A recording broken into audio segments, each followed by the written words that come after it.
Feel like he picked it up, looked at it right away, and like, oh. Yeah. So I mean, his deck was pretty bad. I mean, he had Karn, which is pretty insane, and a bunch of like Your Darksteel Mirror is pretty good against yeah, his deck. Darksteel Mirror, one of the last against cards. his deck. Yeah. Oh, all right. So yeah, I was not too excited after. I didn't open. I don't think I opened well or anything really exciting in any of these packs. So we see the Blooded Agent right there, and well, here I had a Blinding Soul Eater and Porcelain Legionnaire. Really, the only picks out of this pack. Like, they're both colorless, even though they're obviously both a little better with white. And the rest of the cards are colored. There's just no reason to take a colored card here, especially since the two colorless cards are actually better than everything else in the pack anyway. Blinding Soul Eater, or if you're non-white, Porcelain Legionnaire is probably better than Blinding Soul Eater. But if you're white, Blinding Soul Eater is way better.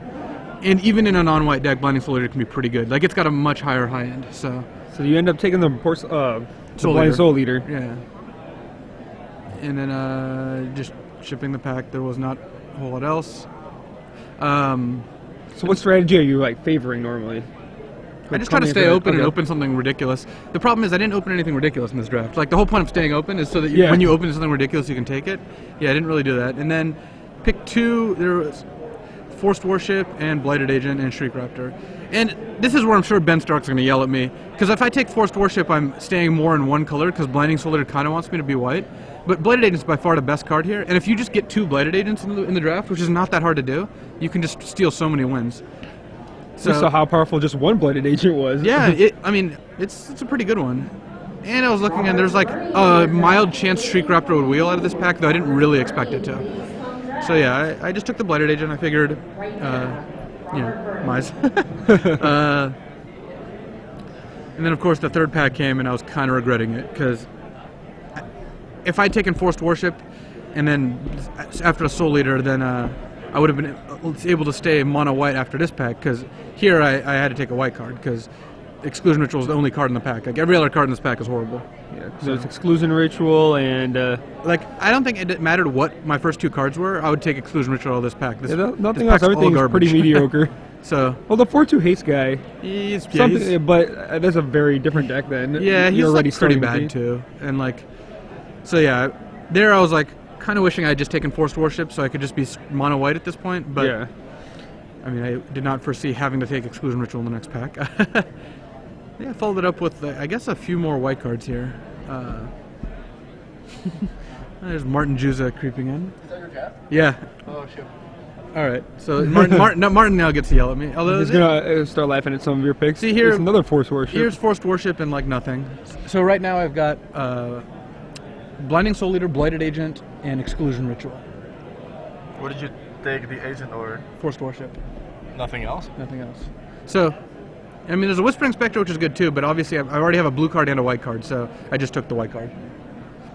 Yeah. I think Blooded Agent's a lot better than like Forced Warship, though, like in general. But all right. I think aggressive cards and equipment got so much better with Yeah. the new set. Blooded Agent just like overall. game one I played Blooded Agent turn 2 and just killed him with it.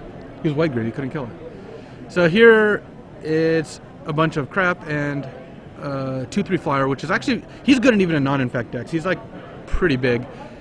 I mean, if he wasn't there, I might take like probably the Deceiver Exarch, but since he was there, it wasn't very close. Like, and I'm not wheeling out anything this pack. So how'd the rest of this pack end? Because I think this is the 5th pick. And the rest of this pack actually ended up pretty well. I got like 6th and 7th pick Impaler Strikes, and that card's like pretty fun. So like I was like, all right, so blue's pretty open. White was like kind of open because I don't know. I got like Forced Warship, Exclusion Ritual, Shriek Raptor all in a row out of packs that were like completely dry. So then I opened Besieged, and I'm still not very excited. Yes. This is quick after review. Yeah, Wheel of Pestilent Soul Eater too. So yeah, in a Vapor Snag. So I was like, all right, I'm kind of like Monguise blue white. Like, Monguise blue white. I wasn't like. This kind of sucks though because I have no actual bombs and like, I don't know, kind of a mix of Infect guys and Impaler Strikes. Those Strikes good in an Infect deck still. You draw 3.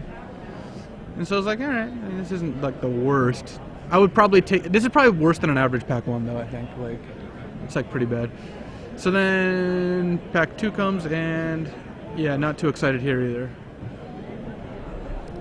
I see myself drinking water on the screen, so I'm thirsty. So You're like, I need water now too. Right.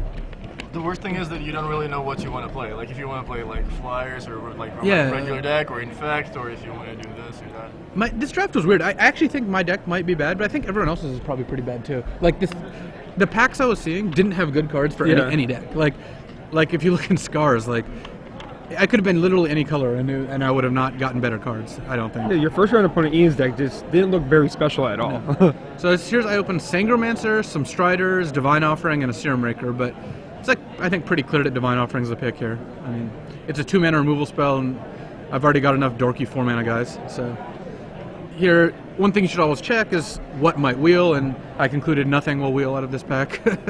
Like if I'm very lucky. Who's passing to you? Who was passing to me? A guy I don't know, and then Oscar Flores, and then Oscar. my first round opponent. Edgar. Oscar Flores. So. I'm just gonna start calling him Oscar. Yeah.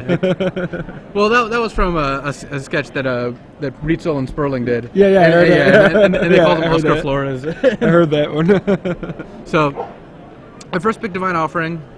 Not exciting. Like this is a bomb format, and I have no bombs at this point.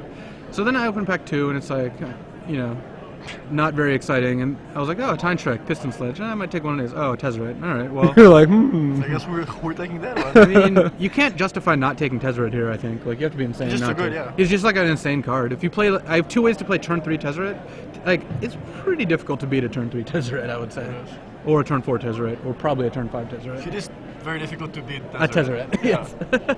So yeah, and it also means that the guy to my left is definitely not blue-black, and probably not strong in blue or black, because if you're either color, you still take it. So that means that, and I didn't think he was going to be white because I didn't pass any white, so I put him on like something like red-green, which is good for me for this pack. I figure like, you know, I'll be able to build around the Tezzeret. Yeah, so that obviously changes my picks now too, because up until that point I had like 3 artifacts. So here I had to tank. It was like a pretty tough decision. The Gruesome Encore, of course. So there was Gust Skimmer, Phyrexian Juggernaut, but Juggernaut's like pretty expensive, and I just wanted another cheap card. So I did pull the 3 cards I was considering here. So yeah. Well, that was just for value because I knew I was being filmed. So I'm like, what do I take? Here I think Gust Skimmer's the pick just because it's cheap. Like you want cheap artifact. I'm tanking over to take the Encore. Almost used the full time for that pick. All right, so I take but I knew I was going to take Gust Skimmer. I mean, Juggernaut's good, but like, there's a lot of 6-mana cards in this format, and a 2-mana card is like pretty good. I don't know. Would you slam Gust Skimmer there? Or Yeah, I don't like Juggernaut at all. So and similarly here, it's Verding Claw or Flare Husk, and I think Flare Husk is going to be better because I don't have a ton of guys. Yeah. And my guys have evasion, so like it's 1 power either way. Yeah. If I had like 2 Lost Leonins, I'd probably take the Verding Claw because you know Lost Leonin Verding Claw is a nice one, but. You don't need to give your flyers first strike. No, I'd rather just have a chump blocker when I Tezzeret or whatever. And then there was like 10 Breeding Claws in this draft. So yeah, what I got: Divine Offering, Tezzeret, Gust Skimmer, Breeding Claw. So aside from Tezzeret, again, like all very mediocre cards, and it continues here. So then he passed me Burn the Imperial. I'm like, God, is he not red? What? Maybe he was blue or black. Weird, yeah. Maybe he was blue or black and just didn't take Tezzeret, which I was happy with. Weirder than that. And it doesn't really matter what he is anymore because he's only this pack. So here, Jaw Stripper's an artifact, which I want, but Priest Norn's just like a lot better. Even if you're not Infect, I really like him. Was there a Mercire in the back? There was a Mirasire too, but I think here. I would probably take the Priest Norn too. Priest Norn, even if you don't end up Infect, it's like very good, and you know if you do end up Infect, it's even better. So I guess that was the end of that pack. We're doing only 5 for each pack, so the rest of it... Yeah, I got another Draw Stripper. I wheeled Time Strike, which was like pretty good for me. That was about the only piece of luck I got, though. I got a Fearless on 7th, which was like insane, because you know I'm playing 3 colors and want to play Tezzeret early, so... And it's an artifact to like find or pump with Tezzeret, so yeah, there's a reason every constructed deck that's had Tezzeret has had Fearless Suns. So, I got a Draw Stripper. I was like... Again, going into pack 3, I'm still looking to open something pretty sweet because my first picks up to this point have not been great. And yeah, Hovermere was something that was hovering along the border of playability here. I mean, if you run really low on artifacts, yeah, he does help Tezzeret. So I was counting my playables, counting my artifacts, because those are the ones that matter with Tezzeret. So right now, how are you feeling about your deck just looking at it? Like, not super excited, but like not better than after pack 1. I have a Tezzeret. I mean, it's like pretty good. And then pack 3 was, so... At least you have something to build your deck around. Yeah, at least I knew where I was going, so like I knew what I wanted to do. I opened pack 3, still looking to take a rare, but no, never rare ever. So like an RS, a couple artifacts. Arrest would have also been like the best card just about, because like I'm not like too heavy on removal. And here it was basically crap and a Razor Hippogriff. I mean, I'm not going to take Grass because I'm not looking to play any black cards except Tezzeret. Tumble Magnet and Revoke are just worse than Razor Hippogriff. Yeah. I mean, Tumble Magnet's good with Tezzeret and all that, but Razor Hippogriff's like very powerful. Again, counting to see what I'd wheel, and it looked like Bonds or Scrap Diver or Strider Harness went wheel. I mean, I wanted to wheel like Culling Dias, but I didn't think that was going to happen. I knew I wasn't going to wheel like Tumble Magnet because even if it's not the best card, people really take it high. So, and it's pretty good. So I think Tumble Magnet is much better. Just the games are faster and stuff. Yeah. And there is like more equipment that people. Yeah, Tumble Magnet's definitely good against equipment. So again, pick one Razor Hippogriff. Like the tone of the draft, not exciting, but like I guess I'll take it. Well, it's better than like an average card you open, I think. Yeah, slightly above average. This pack now. This pack, I wanted to take Skyo School, but I knew I'd get yelled at. For sure, Silvermere's the pick here. I mean, I just took a 5-drop. I've got a bunch of 4-drops, and a Shriek Raptor as 5, and I need artifacts, and I want to play turn 3 Tezzeret. So, not too hard. I mean, if Silvermere wasn't there, I'd take Skyo School. If both those weren't there, I guess I would take Instill Infection and just be very unhappy. But I mean, second picking a mirror is fine, especially there's like so few mirror now, and if you want mirror, like it's, you know.